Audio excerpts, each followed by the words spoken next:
ओम शांति। 29 दिसंबर 2020 की प्रातः मुरली बाप दादा की साकार महावाक्य है। बाबा बोले, मीठे बच्चे, संगम योग पर तुम ब्राह्मण संप्रदाय बने हो। तुम्हें अब मृत्युलोक के मनुष्य से अमरलोक का देवता बनना है। प्रश्न है, तुम बच्चे किस नॉलेज को समझने के कारण बेहद का संन्यास करते हो? उत्तर में बाबा ने कहा, तुम्हें ड्रामा की यथार्थ नॉलेज है। तुम जानते हो ड्रामा अनुसार अब इस सारे मृत्युलोक को भस्मीभूत होना है। अभी यह दुनिया वर्तनाटेपैनी बन गई है, हमें वर्तपाउन बनना है। इसमें जो कुछ होता है वो फिर हुबहू कल्प के बाद रिपीट होगा। इसलिए तुमने इस सारी दुनिया से बेहद का संन्यास किया है। गीत है, आने वाले कल की तुम। ओम शांति। बच्चों ने गीत की लाइन सुनी, आने वाला है अमरलोक, यह है मृत्युलोक। अमरलोक और मृत्युलोक का यह है पुरुषोत्तम संगम योग। अब बाप पढ़ाते हैं संगम पर, आत्माओं को पढ़ाते हैं। इसलिए बच्चों को कहते हैं, आत्म अभिमानी हो बैठो। यह निश्चय करना है, हमको बेहद का बाप पढ़ाते हैं। हमारी एम ऑब्जेक्ट यह है, लक्ष्मी नारायण या मृत्युलोक के मनुष्य से अमरलोक का देवता बनना। ऐसी पढ़ाई तो कभी कानों से नहीं सुनी, न किसको कहते हुए देखा। जो कहे, बच्चों तुम आत्म अभिमानी हो बैठो। यह निश्चय करो कि बेहद का बाप हमको पढ़ाते हैं। कौन सा बाप? बेहद का बाप, निराकार शिव। अभी तुम समझते हो हम पुरुषोत्तम संगम योग पर है। अभी तुम ब्राह्मण संप्रदाय बने हो, फिर तुमको देवता बनना है। पहले शूद्र संप्रदाय के थे। बाप आकर पत्थर बुद्धि से पारस बुद्धि बनाते हैं। पहले सतोप्रधान पारस बुद्धि थे, अब फिर बनते हैं। ऐसे नहीं कहना चाहिए कि सतयुग के मालिक थे। सतयुग में विश्व के मालिक थे। फिर 84 जन्म ले सीढ़ी उतरते उतरते सतोप्रधान से सतो रजो तमो में आए हैं। पहले सतोप्रधान थे तो पारस बुद्धि थे, फिर आत्मा में खाद पड़ती है। मनुष्य समझते नहीं। बाप कहते हैं, तुम कुछ नहीं जानते थे, ब्लाइंड फेथ था। सिवाय जानने के किसकी पूजा करना व याद करना, उसको ब्लाइंड फेथ कहा जाता है। और अपने श्रेष्ठ धर्म, श्रेष्ठ कर्म को भी भूल जाने से वो कर्म भ्रष्ट, धर्म भ्रष्ट बन पड़ते हैं। भारतवासी इस समय देवी धर्म से भी भ्रष्ट है। बाप समझाते हैं, वास्तव में तुम हो प्रवृत्ति मार्ग वाले। वही देवताएं जब अपवित्र बनते हैं तब देवी देवता कह नहीं सकते। इसलिए नाम बदल हिंदू धर्म रख दिया है। यह भी होता है ड्रामा प्लान अनुसार। सभी एक बाप को ही पुकारते हैं, हे पतित पावन आओ। वो एक ही गॉड फादर है जो जन्म मरण रहित है। ऐसे नहीं कि नाम रूप से न्यारी कोई चीज़ है। आत्मा का व परमात्मा का रूप बहुत सूक्ष्म है, जिसको स्टार व बिंदु कहते हैं। शिव की पूजा करते हैं, शरीर तो है नहीं। अब आत्मा बिंदी की पूजा हो न सके, इसलिए उनको बड़ा बनाते हैं पूजा के लिए। समझते हैं शिव की पूजा करते हैं, परंतु उनका रूप क्या है वो भी जानते। यह सब बातें बाप इस समय ही आकर समझाते हैं। बाप कहते हैं, तुम अपने जन्म को नहीं जानते हो। 84 लाख योनियों का तो एक गपुरा लगा दिया है। अब बाप तुम बच्चों को बैठ समझाते हैं।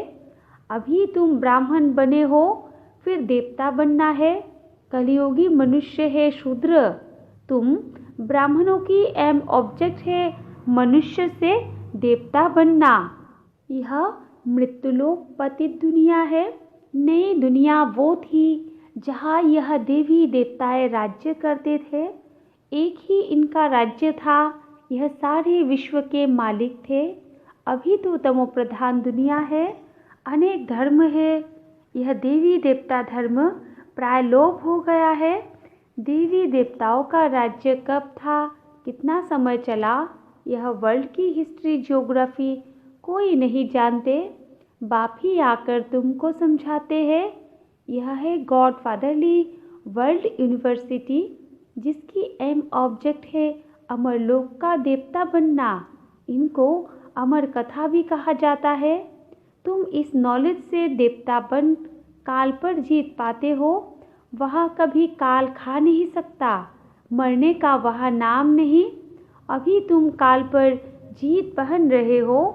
ड्रामा के प्लान अनुसार भारतवासी भी 5 वर्ष या 10 वर्ष का प्लान बनाते हैं ना। समझते हैं हम राम राज्य स्थापन कर रहे हैं। बेहद के बाप का भी प्लान है राम राज्य बनाने का। वो तो सब है मनुष्य। मनुष्य तो राम राज्य स्थापन कर न सके। राम राज्य कहा ही जाता है सतयुग को। इन बातों को कोई जानते नहीं है। मनुष्य कितनी भक्ति करते हैं, जिस्मानी यात्राएं करते हैं। दिन अर्थात सतयुग त्रेता में इन देवताओं का राज्य था। फिर रात में भक्ति मार्ग शुरू होता है। सतयुग में भक्ति नहीं होती है। ज्ञान भक्ति वैराग्य यह बाप समझाते हैं। वैराग्य 2 प्रकार का है। एक है हठयोगी निवृत्ति मार्ग वालों का, वो घर बार छोड़ जंगल में जाते हैं। अब तुमको तो बेहद का संन्यास करना है, सारे मृत्युलोक का। बाप कहते हैं यह सारी दुनिया भस्मीभूत होने वाली है। ड्रामा को बहुत अच्छी रीति समझना है। जो मसल टिक टिक होती रहती है, जो कुछ होता है फिर कल्प 5000 वर्ष बाद हूबहू रिपीट होगा। इसको बहुत अच्छी रीति समझकर बेहद का संन्यास करना है। समझो कोई विलायत जाते हैं, कहेंगे वहाँ हम यह नॉलेज पढ़ सकते हैं। बाप कहते हैं हाँ, कहाँ भी बैठ तुम पढ़ सकते हो। इसमें पहले 7 रोज का कोर्स लेना पड़ता है। बहुत सहज है। आत्मा को सिर्फ यह समझना होता है हम सतोप्रधान विश्व के मालिक थे, तब सतोप्रधान थे, अब तमोप्रधान बन गए हैं। 84 जन्मों में बिल्कुल ही बर्थ नाटेपनी बन पड़े हैं। अब फिर हम पाउंड कैसे बने। अब कलयुग है, फिर ज़रूर सतयुग होना है। बाप कितना सिंपल समझाते हैं। 7 दिन का कोर्स समझना है। कैसे हम सतोप्रधान से तमोप्रधान बने हैं। काम चिता पर बैठ तमोप्रधान बने हैं। अब फिर ज्ञान चिता पर बैठ सतोप्रधान बनना है।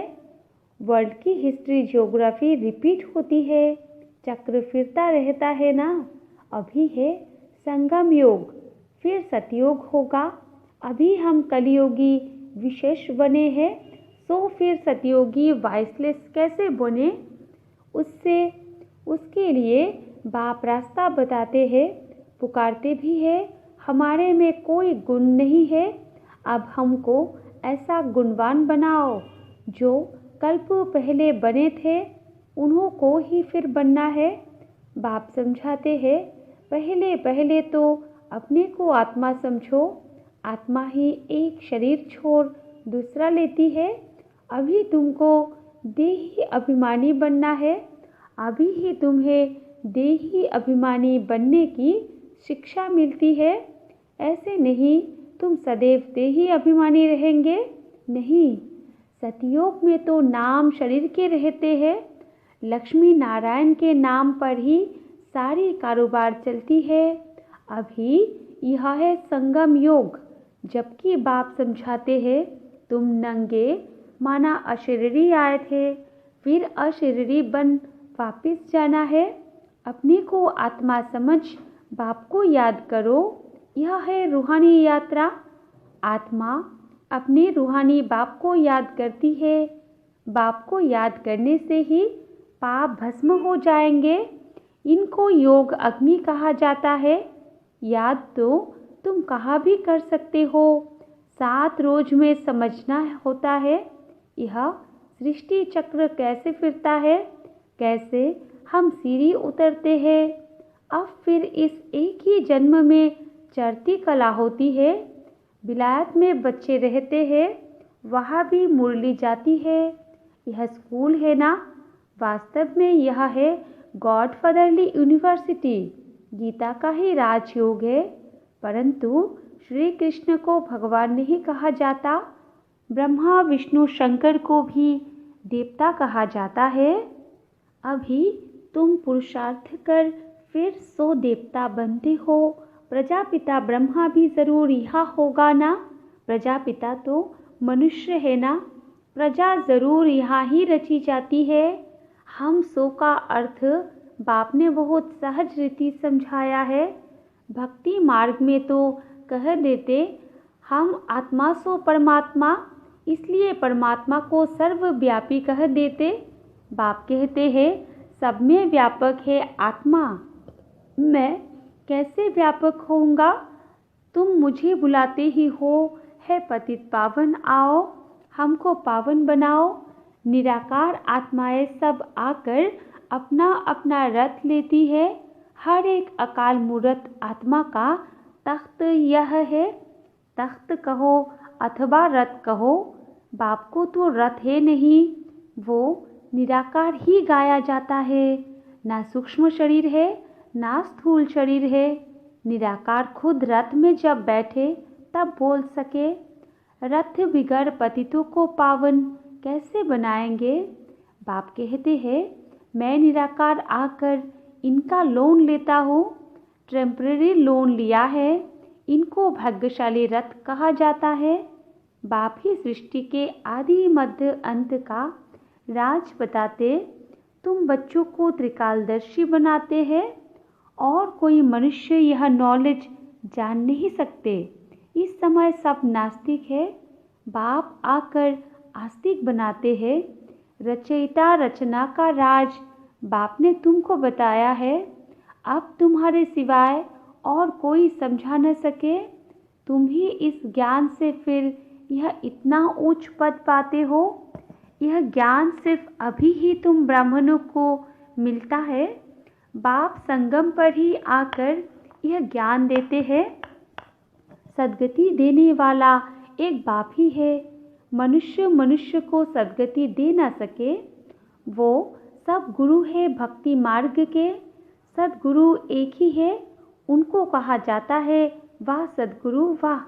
इनको पाठशाला भी कहा जाता है। एम ऑब्जेक्ट नर से नारायण बनने की है। वो सब है भक्ति मार्ग की कथाएं। गीता से भी कोई प्राप्ति नहीं होती।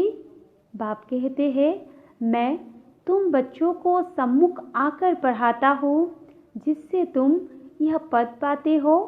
इसमें मुख्य है पवित्र बनने की बात। बाप की याद में रहना है। इसी में ही माया विघ्न डालती है। तुम बाप को याद करते हो अपना वर्षा पाने के लिए। यह नॉलेज सब बच्चों के पास जाती है। कभी भी मुरली मिस ना हो। मुरली मिस हुई गोया एब्सेंट पड़ जाती है। मुरली से कहाँ भी बैठ रिफ्रेश होते रहेंगे। श्रीमत पर चलना पड़े। बाहर में जाते हैं तो बाप समझाते हैं पवित्र ज़रूर बनना है, वैष्णव होकर रहना है। वैष्णव भी 2 प्रकार के होते हैं। वैष्णव बल्लवाचारी भी होते हैं, परंतु विकार में जाते हैं। पवित्र तो है नहीं। तुम पवित्र बन विष्णुवंशी बनते हो। वहाँ तुम वैष्णव रहेंगे, विकार में नहीं जाएंगे। वो है अमरलोक, यह है मृत्युलोक। यहाँ विकार में जाते हैं। अभी तुम विष्णुपुरी में जाते हो, वहाँ विकार होता नहीं। वो है वाइसलेस वर्ल्ड। योग बल से तुम विश्व की बादशाही लेते हो। वो दोनों आपस में लड़ते हैं। माखन बीच में तुमको मिलता है। तुम अपनी राजधानी स्थापन कर रहे हो। सभी को यही पैगाम देना है। छोटे बच्चों का भी हक है। शिव बाबा के बच्चे हैं ना, तो सबका हक है। सबको कहना है अपने को आत्मा समझो। माँ बाप में ज्ञान होगा तो बच्चों को भी सिखाएंगे। शिव बाबा को याद करो, सिवाय शिव बाबा के दूसरा न कोई। एक की याद से ही तमो प्रधान से सतो प्रधान बन जाएंगे। इसमें पढ़ाई बहुत अच्छी चाहिए। विलायत में रहते भी तुम पढ़ सकते हो। इसमें किताब आदि कुछ भी नहीं चाहिए। कहाँ भी बैठे तुम पढ़ सकते हो, बुद्धि से याद कर सकते हो। यह पढ़ाई इतनी सहज है। योग अथवा याद से बल मिलता है। तुम अभी विश्व का मालिक बन रहे हो। बाप राजयोग सिखाकर पावन बनाते हैं, वो है हठयोग। यह है राजयोग। इसमें परहेज बहुत अच्छी रीति चाहिए। और दूसरी बात, बाप को याद करना है तो जन्म जन्मांतर के पाप कट जाएंगे। इसको कहा जाता है सहज राजयोग। राजाएं प्राप्त करने के लिए अगर राजाएं न ली तो गरीब बन जाएंगे। श्रीमत पर पूरा चलने से श्रेष्ठ बनेंगे। भ्रष्ट से श्रेष्ठ बनना है, उसके लिए बाप को याद करना है। कल्प पहले भी तुमने ही यह ज्ञान लिया था जो फिर अब लेते हो। सतयुग में और कोई राज्य नहीं था, उसको कहा जाता है सुखधाम। अभी यह है दुखधाम। और जहाँ से हम आत्माएं आई है वो है शांति धाम। शिव बाबा को वंडर लगता है दुनिया में मनुष्य क्या क्या करते हैं। बच्चे कम पैदा हो उसके लिए भी कितना माथा मारते रहते हैं। समझते नहीं, यह तो बाप का ही काम है। बाप झट एक धर्म की स्थापना कर बाकी सब अनेक धर्मों का विनाश करा देते हैं एक धक से। वो लोग कितनी दवाइयाँ आदि निकालते हैं पैदाइश कम करने लिए। बाप के पास तो एक ही दवाई है, एक धर्म की स्थापना होनी है। वो समय आएगा सब कहेंगे यह तो पवित्र बन रहे हैं, फिर दवाई आदि की भी क्या दरकार है। तुमको बाबा ने ऐसी दवाई दी है मन मना भव की, जिससे तुम 21 जन्मों के लिए पवित्र बन जाते हो। अच्छा, मीठी मीठी सिकिलादे बच्चों प्रति माता पिता बाप दादा का याद प्यार और गुड मॉर्निंग। रूहानी बाप की रूहानी बच्चों को नमस्ते। और हम रूहानी बच्चों की रूहानी माता पिता बाप दादा को भी याद प्यार गुड मॉर्निंग और नमस्ते नमस्ते नमस्ते। धारणा के लिए मुख्य सार 1 नंबर पॉइंट है, पवित्र बनकर पक्का वैष्णव बनना है। खान पान की भी पूरी परहेज रखनी है। श्रेष्ठ बनने के लिए श्रीमत पर ज़रूर चलना है। 2 नंबर पॉइंट है, मुरली से स्वयं को रिफ्रेश करना है। कहाँ भी रहते सतो प्रधान बनने का पुरुषार्थ करना है। मुरली एक दिन भी मिस कर नहीं करनी है। वरदान है, जुदाई को सदाकाल के लिए विदाई देने वाले स्नेही स्वरूप भव। विस्तार में है, जो स्नेही को पसंद है वही स्नेह करने वाले को पसंद है। यही स्नेह का स्वरूप है। चलना खाना पीना रहना स्नेही के दिल पसंद हो। इसलिए जो भी संकल्प व कर्म करो तो पहले सोचो कि यह स्नेही बाप के दिल पसंद है। ऐसे सच्चे स्नेही बनो तो निरंतर योगी सहज योगी बन जाएंगे।